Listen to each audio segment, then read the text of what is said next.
اسی سے شفا مانگو، اسی سے دولت مانگو، اسی سے سب کچھ طلب کرو، وہ اللہ تمہیں دینے والا ہے۔ جس دن تم اللہ کے ہو جاؤ گے، اللہ تعالیٰ یہ زمین کی حکومت تمہیں عطا فرما دے۔ نمبر ایک، یہ ہماری ذمہ داری ہے کہ ہم خود اللہ تبارک و تعالیٰ سے ڈریں، تقوی اختیار کریں۔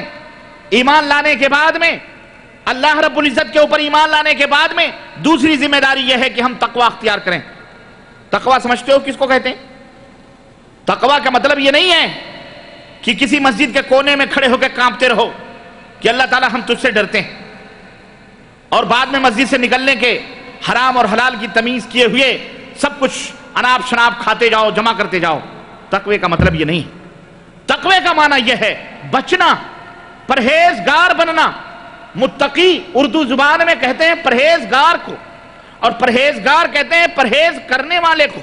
جیسے کسی ڈاکٹر کے پاس آپ جائیں اور آپ کہیں مجھے سردی ہے یا زکام ہے، اس نے دوا دی، کہا یہ دوا لے لو، سردی اور زکام انشاءاللہ صحیح ہو جائیں گے، لیکن شرط یہ ہے کہ ان چیزوں سے پرہیز کرنا۔ آئس کریم نہیں کھانا، ٹھنڈا پانی نہیں پینا، دال دلیا نہیں کھانا، فلانا برتقال نہیں کھانا، سیب نہیں کھانا، ان چیزوں سے پرہیز کرنا، اے سی میں نہ سونا، ان چیزوں سے پرہیز کرنا، تب تمہاری یہ بیماری دور ہو جائے۔ آپ دوا لے کر کے آئے، خوب ڈھیر ساری دوائیں کھا رہے ہیں، لیکن فریج کا ٹھنڈا پانی بھی پی رہے ہیں، پیپسی بھی پی رہے ہیں، برتقال بھی کھا رہے ہیں، اے سی لگا کے اس کے سامنے سو بھی رہے ہیں۔ ایک دن گزر گیا، 2 دن گزر گیا، زکام سردی خلاص صحیح ہی نہیں ہو رہے، اب دنیا سے کہتے پھرتے ہو یہ ڈاکٹر غلط ہے، اس ڈاکٹر کی دوا فیل ہے، یہ دیکھو میں اتنی ساری دوائیں لے کے بیٹھا ہوں، مجھے تو سردی بھی ختم نہیں ہو رہی، زکام بھی ختم نہیں ہو رہا، کھانسی بھی آ رہی۔ بتاؤ وہ انصاف کی بات کر رہا ہے؟ وہ صحیح بات کر رہا ہے یا جھوٹ بول رہا ہے؟ وہ جھوٹ بول رہا ہے۔ کیوں؟ دوا لیا ہے، صحیح بات ہے، دوا اس نے لیا ہے، صحیح بات ہے، لیکن جن چیزوں سے ڈاکٹر نے پرہیز کرنے کا حکم دیا تھا وہ پرہیز نہیں کر رہا، اس لیے وہ دوا اسے کوئی فائدہ پہنچا سکتی نہیں پہنچا سکتی۔ اللہ نے قرآن کریم کے اندر ارشاد فرمایا وَلَا تَهِنُوا وَلَا تَحْزَنُوا وَأَنْتُمُ الْأَعْلَوْنَ إِن كُنتُم مُؤْمِنِينَ۔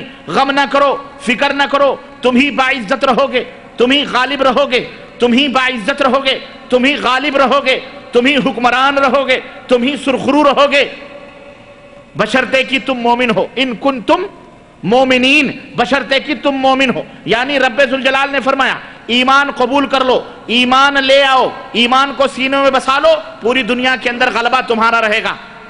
آج کتنے مومنین ہیں؟ ایمان کا دعویٰ کرنے والے کتنے ہیں بتاؤ؟ دنیا کے اندر 1.5 ارب سے بھی زیادہ ایمان کا دعویٰ کرنے والے لوگ موجود ہیں کہ نہیں موجود ہیں؟ لیکن جہاں کہیں بھی ہیں ذلت و رسوائیاں ان کے چہروں پر تھوپی ہوئی ہیں کہ نہیں ہے؟ دولت بھی ہے، شہرت بھی ہے، مال بھی ہے، حکومتیں بھی ہیں، 53 ممالک ہیں، لیکن ان کا اپنا کوئی فیصلہ اپنے سے نہیں ہوتا۔ ذلت و رسوائی کی حد یہ ہے کوئی بھی مسئلہ ہوتا ہے بغیر یورپ اور امریکہ کا دروازہ کھٹکھٹائے ہوئے کبھی یہ اپنا مسئلہ حل کر پاتے نہیں۔ یہ ذلت نہیں تو اور کیا ہے؟ اس کو عزت کہتے ہیں۔ کیوں؟ مومن نہیں ہے کیا؟ مومن نہیں ہے کیا؟ ارے میاں میں کہوں اگر شراب پینے والے کو اگر یہ کہہ دو تم مومن نہیں ہے تو بوتل پھینک کے سر توڑ دے گا آپ کا۔ توڑے گا کہ نہیں توڑے گا؟ بدتمیز، میرا نام عبد الرحمن ہے، عبداللہ ہے، میں مومن ہی نہیں ہوں، تو ایک مسلمان آ گیا ہے کہ نہیں؟ بے پردہ عورت کو یا فحاشی کرنے والی اپنا نام مسلمان رکھ کر اس کو بولو تم مومن نہیں ہے، وہ تھوک دے گی منہ پر، میں مسلمان ہوں، صبح شام نیاز فاتحہ کراتی ہوں، معلوم ہے میرے کو تو کہتا مومن نہیں ہوں میں۔ ہر ایک اپنے آپ کو مومن کہہ رہا چاروں طرف، اور اللہ نے فرمایا مومن رہو گے تو غالب رہو گے، پھر بھی غلبہ نہیں تو ہم کیا کہیں؟ نعوذ باللہ، 1000 بار نعوذ باللہ۔ ہمارے رب کا یہ فرمان جھوٹا ہے؟ نہیں، ہمارے رب کا فرمان جھوٹا نہیں، ہمارے رب کا فرمان سچا ہے، البتہ ہم جھوٹے مومن ہیں۔ ہم جھوٹے مومن کیسے ہیں؟ اللہ نے ارشاد فرمایا یا ایھا الذین آمنوا اتقوا اللہ حق تقاتہ، یا ایھا الذین آمنوا اے وہ لوگوں جو ایمان لائے ہو. ٹھیک ہے، کافروں سے خطاب نہیں، مشرکوں سے خطاب نہیں، غیر مسلموں سے خطاب نہیں، یہود و نصارہ سے نہیں، مومنوں سے خطاب ہے. اے وہ لوگوں جو ایمان لا چکے ہو، ایمان لائے ہو، تمہارے سینے میں ایمان ہے. دوسرا مطالبہ تم سے یہ ہے، اتقو، تقوی اختیار کرو، حق تقاتہ، جیسا کہ تقوی اختیار کرنے کا حق ہے. پتہ یہ چل رہا ہے کہ خالی ایمان فائدے مند نہیں ہے. خالی جس طرح ڈاکٹر کی دوا فائدے مند نہیں ہے، جب تک ڈاکٹر کے بتائی ہوئی چیزوں سے پرہیز نہیں کرو گے تب تک وہ دوا کوئی فائدہ نہیں پہنچا سکتی.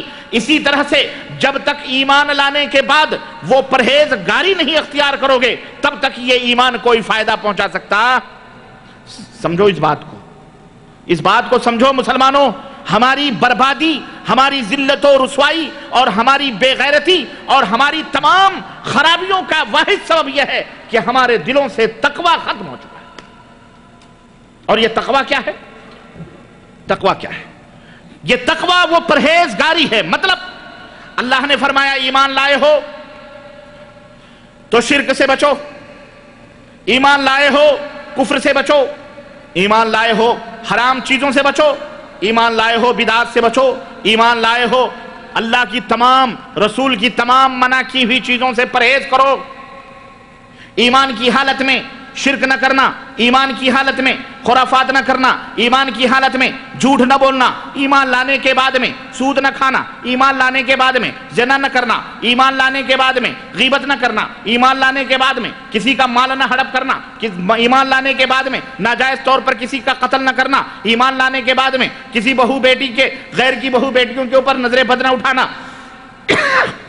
ایک طویل فہرست ہے، ایک طویل فہرست ہے ایمان لانے کے بعد میں. اے میرے بندو، ان سے پرہیز کرنا، اس سے پرہیز کرنا، اس سے پرہیز کرنا، اس سے پرہیز کرنا. اللہ جو حکیم ہے، اللہ جو خبیر ہے، اللہ جو علیم ہے، اس حکمت والے نے ساری لسٹ ہمیں قرآن کی شکل میں دے دی.